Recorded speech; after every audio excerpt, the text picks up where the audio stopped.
అగో సుత్తారు గదా, భూతల్లి కడుపులకెళ్ళెళ్ళిండు అంజనమ్మ పుత్రుడు, అతి బలవంతుడు అంజన్న స్వామి. స్వయంబుడగు వెలిసిండో లేకుంటే గిట్టునుడు భూమిలో పాతి పెట్టిండో ఏమో గాని హనుమంతుని దర్శనమయ్యేటాళ్లకు కాలనీ పబ్లిక్ ది ఒక సంబురం గాదు. విగ్రహాన్ని శుద్ధి చేసి సింధూరం రాసి మాలలు గట్టి హారతులు బట్టి పూజలు చేసిండ్రు.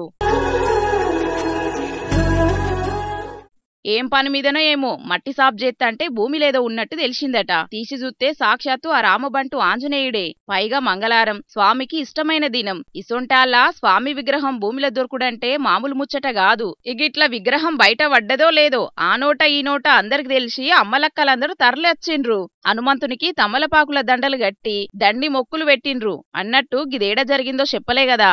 Rajendra circle, Mylar Devpally division, Madhuban colony కాడి ఇందిరాగాంధీ సొసైటీ కాడైంది ఇట్లా. రేపు మాపట్ల స్వామికి గుడిగట్టే కార్యమేదన్న చేత్తరో కాలనొల్లు చూడాలేగాని ఇగిదిట్లుంటే ఉత్తర అమెరికా దేశం మొత్తంలో ఎత్తైన శ్రీరాముడు వెలిసిండు. గ్రేటర్ టొరంటో ఏరియాలున్న మిస్సిసాగా అనేటి జాగల. అగో చూడుండ్రి, ఆజానుబాహుడు నీలమేఘ శ్యామవర్ణుడు ఎట్లున్నాడో.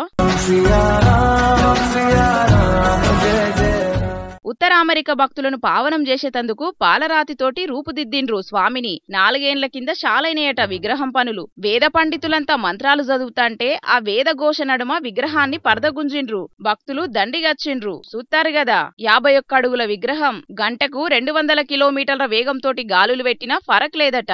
అట్లా నిర్మాణం చేసిండ్రు అంటారియేలున్న హిందూ హెరిటేజ్ సెంటర్లా. సుత్తాంటే దునియా అంతా రామమయం అన్నట్టే ఉన్నది గాదనుల్లా, ఏమంటారు?